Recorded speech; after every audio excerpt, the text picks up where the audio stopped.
Today we are ranking every single law in the Frostpunk Adaption law book. I feel like there's going to be some controversial takes here, so let's get into it. We're off to a good start. We're already thinking about putting kids to work. This is safe jobs only. That's cook houses, hot houses, gathering posts. Gathering posts really doesn't seem that safe to me. I don't like to go down the route of child labour just because I feel like it's quick gains at the start, but then it doesn't really make a difference later on. I'm going to give this a C tier just because it specifies safe jobs. The other version of that is child labour all job. You can literally send kids to work in the coal mines. It's super risky because the kids can get injured, they can die, and we don't want that. If we get to the point where we're desperate enough to put kids into the mines, you should be using extended shift or something. So this is going instant D tier. Something a little bit nicer now, we've got child shelters. If you have every child in a shelter, you'll get a permanent boost to hope, which is nice. The only downside is you have to build a child shelter. And if you've got like 1 million kids in your city, you're going to have to build a whole bunch of child shelters. This does lead on to the apprentice laws, which are really good. I'm going to give this a B tier. Next up, we've got medic apprentices and engineer apprentices. I'm going to do these both as one because they are very similar. You either choose to put the kids in the workshops, have them on the forefront of technical innovation, or put them in the medical bays and expose them to poor old man Dave, who just lost a leg in a horrific mining accident. There are a few quirks to these. Essentially, if you have kids in the child shelters, then you'll get a 20% efficiency boost to either the workshops or the medical bays, depending on what you choose.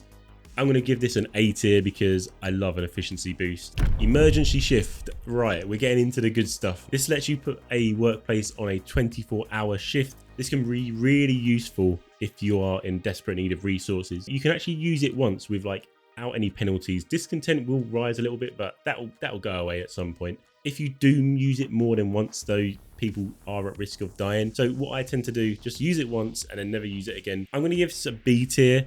Good for one time and then not to use again. And it doesn't really have any negative effects. Extended shift. This is one of my favorites.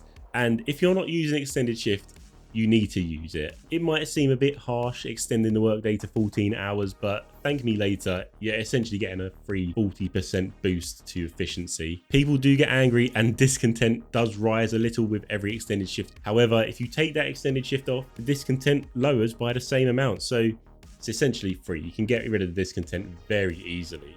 This is a certified S tier law. If you have a workplace that can go on an extended shift, put it on an extended shift, and just thank me in the comments later. Okay, things are getting a little bit serious now. We've got fighting arena up next, and this lets people essentially fight it out. Anyone who lives in range of a fighting arena will have their discontent lowered, which is really good. People who fight will get injured, and that will put strain on your medical facilities. Classic middle of the road law, so I'm going to give this a B tier. Continuing with the violent theme, I guess, we've got dueling law. People who have differences in the city, they can have a duel and sort it out, I guess. It will result in people dying, and that is just unnecessary. I literally never sign this. Instant D tier for me. Okay, this is another really good law. This is public house, and being British, I love a good pub, and so do the people of Frostpunk, apparently. Having a pub will lower discontent depending on how many people are working in it. It also lets old man Dave tell his story about how he lost his leg in the horrific mining accident. Only one ranking in my opinion. This is an S tier. Following on from the pub, we have moonshine. This is another good law. I don't think there's any downsides to signing this. Moonshine will lower discontent with every meal served. The only thing I can think of is there is an event. Hope will get lowered or discontent will rise. That is only temporary though. So I think this is another S tier law, you know. No downsides whatsoever. Just sign it. We've made it the house of pleasure. This lets you employ additional workers in the pub to provide services. Old man Dave, after a night of drinking moonshine, he can go upstairs and have a little bit of fun. The thing that stops me signing this law is there is an event which will cause a worker to die. To be honest, you don't really need to sign this law if you've got the other laws to lower discontent. This is going to be a D tier for me. Nothing against the workers. I just don't want them to die. Okay, so we've made it on to dealing with dead bodies, which is a great topic. Next up, we've got cemetery. I guess old man Dave has finally kicked the bucket and we need to put him somewhere, right? Signing cemetery will actually let you bury the bodies instead of them just lying around in town, which is clearly a good thing. If you don't have a cemetery or a snow pit and you've got dead bodies, it will just cause sickness to occur. This will get a B tier. It's decent, but I think snow pit is better. Ceremonial funerals. This is the next one. This one opens up after cemetery, essentially halves the loss of hope when people die. Me personally, my goal is not to have people die in the first place, so it's kind of pointless. I think I'll give this a C tier. Okay, so we are getting into the real good stuff now. Next up is corpse disposal. We all know morally this is just wrong. In terms of surviving Frostpunk, for me, it's really good. You bury the bodies in a snow pit, and then you can use those bodies later on for a variety of things. I really like this one. You do need to build a snow pit, and it has to be out of any heat zones, otherwise the bodies will start rotting. Corpse disposal gets an A tier purely because of what we can do with the bodies later on. Organ transplants, another one of my favorites. This is super helpful. It gives you a permanent 20% efficiency boost on your medical posts, which is like invaluable. You don't have to activate anything. You don't even have to have a dead body in the snow pit. You just get the bonus anyway, which does beg the question, where are they getting the organs from? We won't worry about that. This is a certified S law in my tier. I feel like it's a go-to law. You need to sign snow pit and then sign organ transplants. And again, thank me later. Pretty sketchy one here. Organic fertilizer. He lets you use dead bodies as fertilizer in the hot houses. 3 bodies will be used in a hot house, and that will provide a 20% efficiency boost for 3 days. We love an efficiency boost. However, you do need dead bodies for it to work.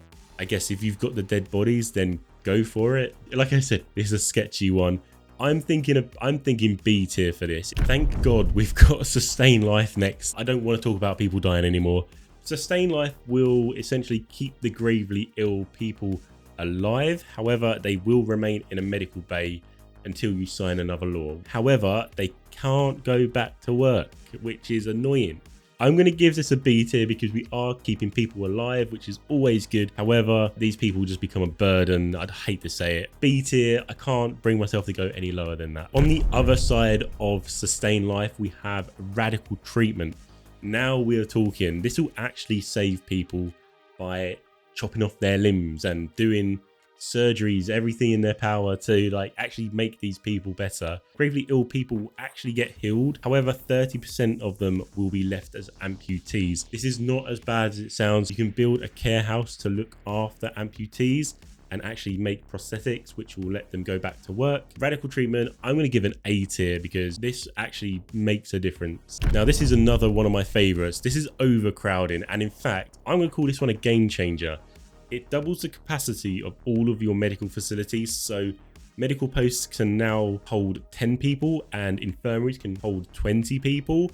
If a sick person is in a medical facility, they just won't die. So one of my tactics I use is just get capacity up by overcrowding them and getting these people into the medical bays, and then they'll get healed up eventually. Now, pair this with organ transplants for the 20% boost and medic apprentices for the 20% boost.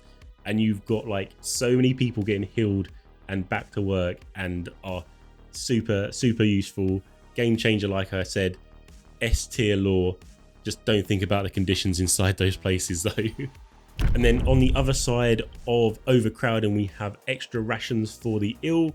This unlocks the extra rations ability, which lets you spend 10 food to give a medical place a 50% boost in efficiency for 1 day.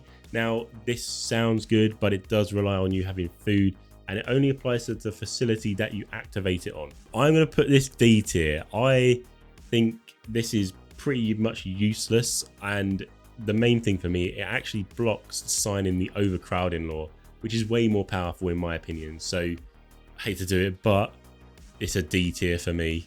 Staying on the medical theme here, we've got triage. This is another law that I don't think is great. If you actually need to use the triage ability, your city's probably in a very dire situation. Every time you use triage, you get 50% of people that were sick instantly healed. However, 25% will remain sick and 25% will just straight out die. I'm going to give this a C tier just because it could be useful in some situations. So I briefly touched on this one earlier, actually. This is Care House, and this is a must-have in my opinion. The gravely ill and amputees will now be taken out of the medical bays and put into care houses. This is clearly good because it means there's more space in the medical bays and they will eat less food. In fact, they'll only eat half a food ration a day. It doesn't do anything else though. That's it. So I'm going to give this a B tier. And then following on from Care House, we have prosthetics. And again, this is another must-have law in my opinion. It will allow you to make prosthetics in the factory, so amputees will then be able to go back to work. If you don't sign this law and you've got an amputee, one person will die. You need to sign this law to prevent it from happening. This is an A tier law, maybe an S tier law. I'm going to put this A tier law because it does take a lot of resources to actually get amputees back into work. So yeah, we'll go A tier for this one. We have 3 laws left and they're all about food. So get your chef's jackets out. We'll be making soup. Essentially, you can now use 2 raw food and that will make 5 food rations instead of 4. You do get more food. However, discontent does rise when people eat soup, and that has caused me issues in the past. I've just forgotten to turn off soup, and then I look down at the meter and discontent is like off the charts, and I'm like, they've been eating soup. Clearly, I'm no Gordon Ramsay. I can't make a good soup. I'll give this one a B tier. It can be very useful if you're desperate for food. However, make sure you turn it off. And then on the other side of soup, we've got food additives. When I say additives, I mean sawdust. Yes, that's right. We're putting sawdust in food now. The benefit of this is that 2 raw food will now make 6 food rations. However, people will get ill because you're putting sawdust in food. Like, what are you doing? So it's only a small chance of people getting ill, about 3%, I think. But if people are eating this constantly every day, those percentages add up. I'll give this a C tier because, again, it can be useful in desperate times, but I feel like it's slightly worse than soup. And finally, we've made it to alternative food source. That's right. We're going to be using dead bodies for food. Not great. And this will only appear if you are having just the worst time and are in dire need of food. 1 body will be made into 15 raw food. Let's be honest, that's a decent amount. If people do find out what you're doing, discontent will rise and hope will fall dramatically. I'll give this a B tier. It can get you out of a desperate situation if you can get away with it. I think we've got a pretty good tier list here. Let me know in the comments what your favourite lore is, and if you want to watch more Frostpunk, why not check out another one of my videos.